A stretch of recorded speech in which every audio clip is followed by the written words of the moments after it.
Hi booktube, this is Kelly. Thank you so much for watching my channel, Books I'm Not Reading. I am on my ongoing quest to get caught up in tags. This is Oh the Places You'll Go tag, which was created by Gareth at Book Songs and Other Magic, and I was tagged by Book Chat with Pat. So I will link to both of those channels and videos down below. Oh the Places You'll Go, if you're not familiar, is a Dr. Seuss book.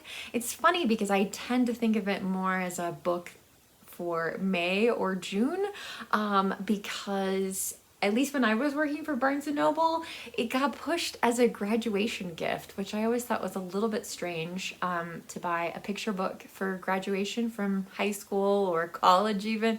But nonetheless, and I don't know, maybe that phase has passed, but I don't own a copy of Oh the Places You'll Go. Each of these prompts has a book prompt and a life prompt, so I'm going to be answering both of those questions, but I would love to hear from you. Whatever you feel comfortable sharing in the comment section, please do, or let me know what you think of my answers. But yeah, I'd love to hear from you in the comment section. If you don't feel comfortable leaving a comment, you can always leave an emoji or give this video a thumbs up. All right, so question number 1, which direction you choose? The book prompt is, what's the first place you go to in a bookstore? Well, that depends on the bookstore. So our independent bookstore is it has a lot of inventory. I definitely props for that, but it's very small. It's a very small space, and so I tend to go wherever there's like room. I mean, if I can go up the main aisle, great, but if not, I'll sneak off around, you know. I think most bookstores, it might be a different place, or if I'm looking for something specific, I'll just go right there. Both of our used bookstores, the first section that I tend to go to is the classics section, but I think it kind of depends on the bookstore and what it is that I'm hoping to find, or if I'm looking for something. So the life question is, what's the biggest life decision you've made that has impacted you? I don't normally talk about my faith on my channel. My channel is not about my faith. I'm not here to proselytize or anything like that. But you know, when I was, gosh, I was somewhere between probably 3, 4, 5 years old at most. I spent a weekend with my family's very trusted babysitter, and she took me to her Pentecostal church. They had an altar call. I don't know if I knew what I was doing or what, but I answered that altar call, and you know, I will say my faith has had a lot of ups and downs in my life, but I consider myself a follower of Jesus. And even though I've tried to kick Jesus out of my life many times, I think I finally am old enough to know he's not going anywhere. So yeah, but that decision to make that altar call, to answer that altar call, changed the course of my life for sure. Question 2, too smart to go down any not so good street? I don't know if I've always done that. The book question is, what did you used to read that you don't anymore? So I used to read romance, and I mean straight romance, so Laverle Spencer, Jude Deveraux, those kinds of books. I love a good love story, but I kind of want it to be about more than just the romance part of it. I just expect more, I guess, from the books that I'm reading, but definitely if there's a love story woven into all of that, that sounds good. I'm for that. Yeah, the other thing that I used to read that I don't anymore, and I'm not saying that either category of these books, there's not something worthwhile in there, but I also used to read Christian fiction.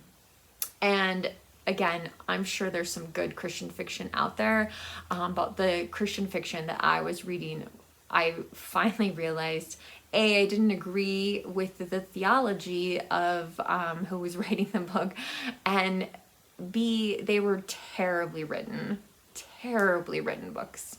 So yeah. I mean, I'm always open for a recommendation for a romance or a Christian fiction book that, I might enjoy. I'll definitely listen to that recommendation, but yeah, those are two kind of areas that I don't gravitate to anymore, because I think as my reading has expanded, I've been able to find books where there are people of faith, there are love stories, and they're part of a larger plot. Life prompt is, what have you learned either as a hobby or in education that you value the most? I took typing in high school, and I will be forever grateful to Mrs. Keep, who taught typing. I learned on a typewriter, but I'm telling you, home row, yeah, that has helped me get that has helped me in so many jobs and things over the years. I'm very, very glad I took typing. So, question 3. You'll be seeing great sights. So the book prompt is, pick a book with an attractive cover. Jason and I own several annotated books, and I just grabbed one of them. This is, of course, The Secret Garden by Frances Hodgson Burnett. I need to reread The Secret Garden. I've been saying that, I think, for several years on booktube, but I would like to read this version because I think I would get so much more out of The Secret Garden. So anyway, but they all have absolutely beautiful, beautiful covers on them. I could have grabbed any of them. And then the life prompt is, what is the most beautiful place that you have visited? Which is absolutely impossible for me to answer. I have been so fortunate to see so many beautiful, beautiful things in my life, you guys.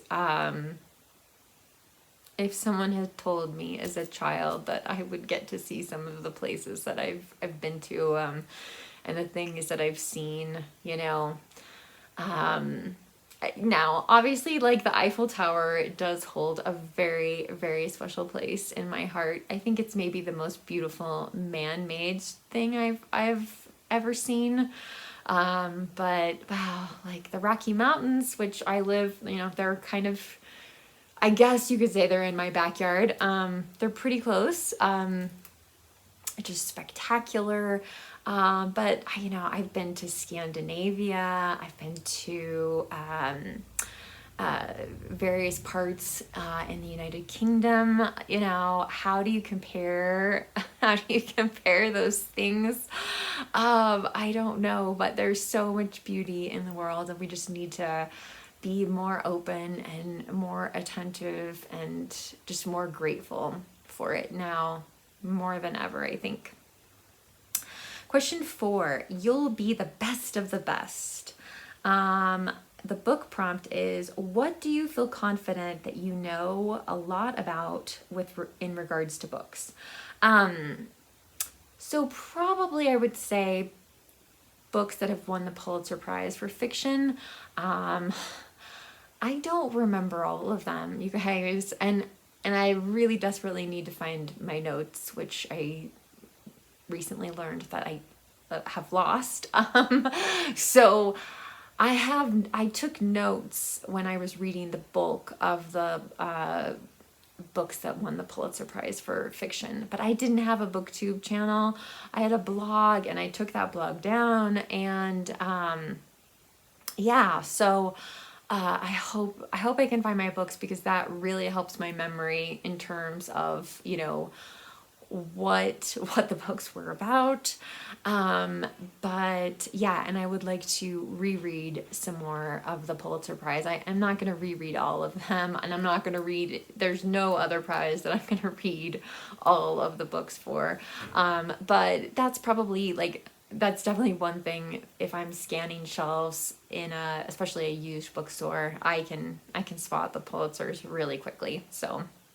Um, so I think, and again, like when I say I feel most confident, that doesn't mean I feel like super, super confident, because again, it was a long time ago that I read those books. I started that project in 2007 and ended it in 2010. And then since then, I've just read the newest Pulitzer as they've been announced.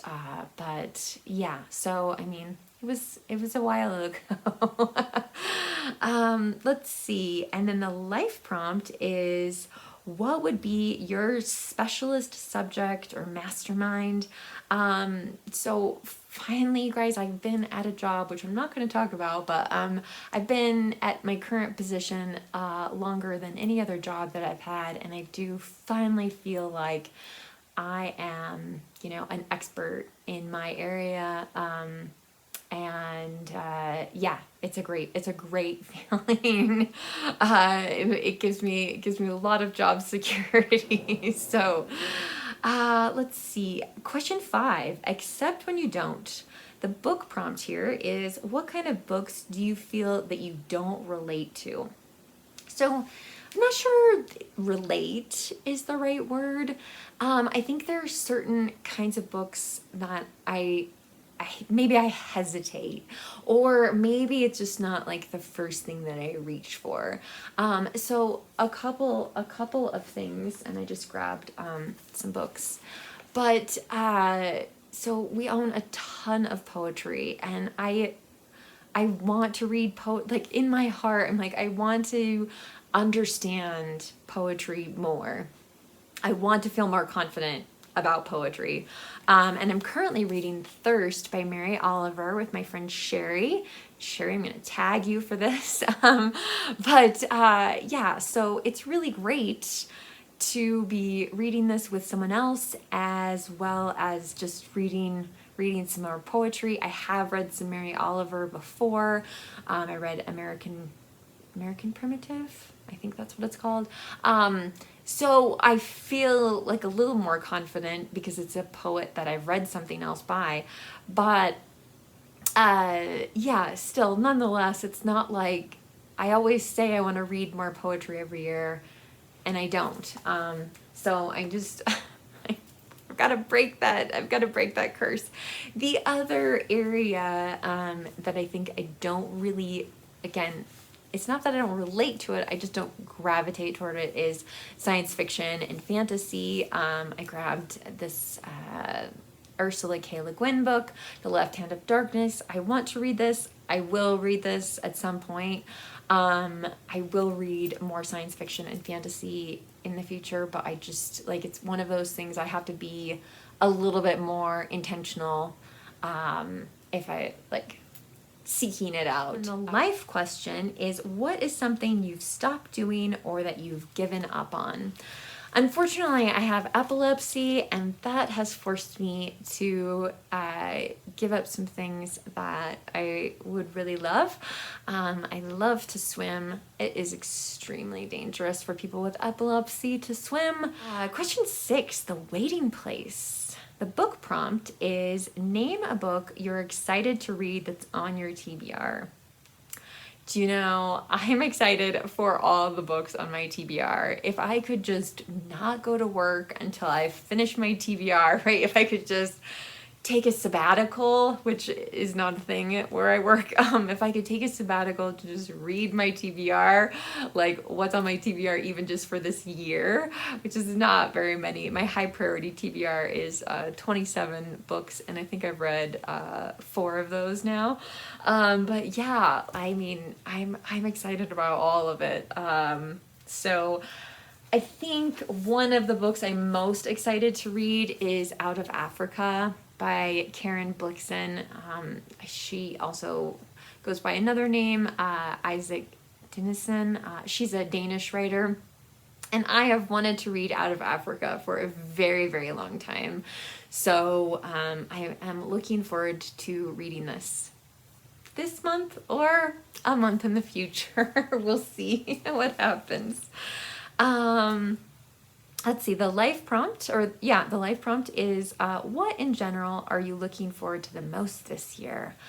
So I am going to get to meet one of my absolute favorite booktubers later this year. I'm not going to say anything else about that until it actually happens. So I don't want to jinx anything, but I so hope we can make a video together, but I have no idea. Okay, question 7, balancing act. Talk about balancing your time between general life and putting out content on booktube. Wow, that is a really, really tough question. I honestly, I mean, I struggle with that, because it's sort of like, well, do you want to spend time with your friends or do you want to clean your house? Like, I'd much rather make a video and chat with all of you, or talk to you in Voxer or on Instagram, or send messages, on one of those platforms, or whatever the case may be. I'd much rather do that. But I do struggle to find time making videos and reading. So that's another, like, you can't make videos unless you're actively reading things, right? Yeah, it is, the struggle is real. I just continue to try to work on it, but I'm looking around and I'm seeing like all my bookshelves are all dusty. They all need to be cleaned. I don't know, like, is that more important? Like, do any of you care? Did anybody ever like die and say they wish they'd spent more time on housework? I don't know. But at the same time, like, it does reach a level of messiness at certain points that I just can't, it just kind of tips over a little bit. So yeah, that's a really, really hard question. I'm going to tag some people down below. So if you would like to do this tag, please feel free to. And thanks so much, Pat, for tagging me. BookTube, remember to be kind to yourself, be kind to others, and I'll be back soon with another video. Bye.